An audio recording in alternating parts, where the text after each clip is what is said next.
Dead on arrival ijay Metro Viga na hospital ditoy Ili Abantay ditoy biktima amay sa technician ani Mark Shane na dulungan na balatong agtawon dito puno kita inem ngagnen iti barangay Kabarwandaya Vigan City Kalpasana at itoy kita Malmes iti Kabaybayan nga sakupen iti barangay San Sebastian na San Vicente kang runan metten iti Sitio Mindoro. Basar iti report ket iti biyang iti San Vicente Police Station ket nakawad na titawag nga adda iti nalmes iti nadakamat nga barangay ket dagos met nga nagresponde da kini pakat damet iti 5 minutes response ket apaman na pagsangpet ni dijay ket natulunan da panang met iti mismo biktima ket na-apply da itoy mismo first aid ket anuman pikasta ket intaray da natawat iti hospital.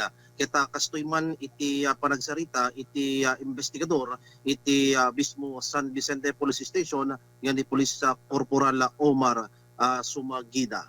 Di istorya na sir, pero according kan ni wife na sir, bakit na alas 7 idi rabi ket tumapog nila kay na sir, DJ bye-bye tayo DJ San Sebastian.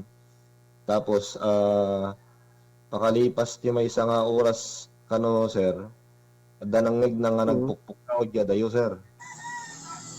Ilatan idi pan nakitan no dino parte jag pukpukawan na met makita ni lakaydan sir. At insigida da nga nag-report kanya tayo sir ti kapulisan katan nakapag-responde tayo metten sir ti within 5 minutes sir nga response time tayo. Sir, nilakay na sir, nakainom hindi sir? According kan ni bakit na sir ta in-interview mi after di ko sir haan ka no mi nga nakainom sir tapos familiar ka no mi suna sir kinde jeng bye-bye sir. Ngem rabi nga napan sir awan met iti silaw di nga talaga sir. When sir rabi ken talaga nga pulos nga wan silaw di sir. Sir, di kita'y nagpaarayatan dang imunan sir, di kita tao dyan, so da nangalawan niya sir, di biktimen.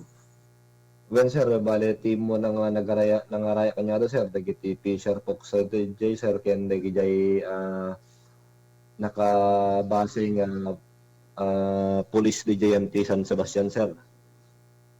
Sir, nakalawan da iti ko sir, bagi na sir.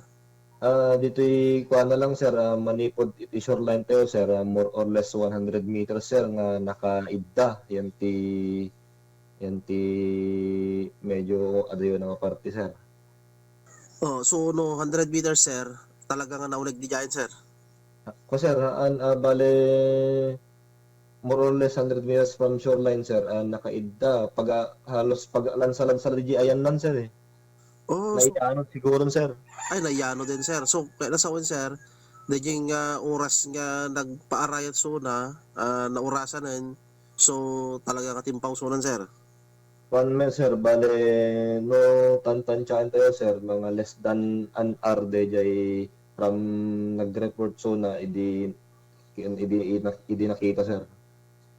So talaga nga nalmas sir siyempre numalmas sir kung natayo kat lumnedmat kung natayo sir. So babayad ka na mga alap sir, isudan tinangguyod talaga kanya sir. When sir, bale idi nasilawan dagiti residente ti San Sebastian sir, idi timulong da amin nga nagsisilaw, nasilawan dayo nga nakaidda panda tinaray sigida sir nga sa tayo indiretso iti Metro Bigan kay inaramid na amin nga kabayalan da sir tapno ma-revive ni biktima tayo ngayon mamame sir. Nga na first aidan idi giant sir. Try da sir pero ti muna da nga sir binagkat da yung sigida yung ganyan ti ambulansya sir ta makuha da siguro nga one pulso na sir. So talaga dati victim sir mapanagdigos dijay. When sir mapanagdigos lang kuma sir pero yan ti mapugan na sir mga 50 meters agpabagatan ti nakaanodan na sir. So naunag dijay sir lalo kat anda nga makita no hanami makitan dati mismo baddekan nan sir. Well, sir, according kan nag-DJ bumarangay DJ, sir, at ako DJ, biglang agpaunag DJ, sir. Nga parte, unity mapugan na. Okay. Sir, no na kayat yung arod nga balakas mo at kadigiti amin, lalo digiti mapan iti bye-bye, lalo digiti ag-happy-happy ti Rabii, gandaten na pala ti mapanagdigos, kaslakin kasti, sir. Nyamit kaya yung balaag, sir. Ay, when man sir, alay man dito yung gandawe sir, ta ikalati pamalagip dagiti umili tayo ti San Vicente, ken dagiti dadunga pa nga ili tayo nga dati igigit ti baybay sir nga si tayo apo nga umili nga kitan tayo ti no man tuapog tayo ti baybay ti abi hantayo nga tumapog nga nakainom or dahil napigsa ti kuryente na.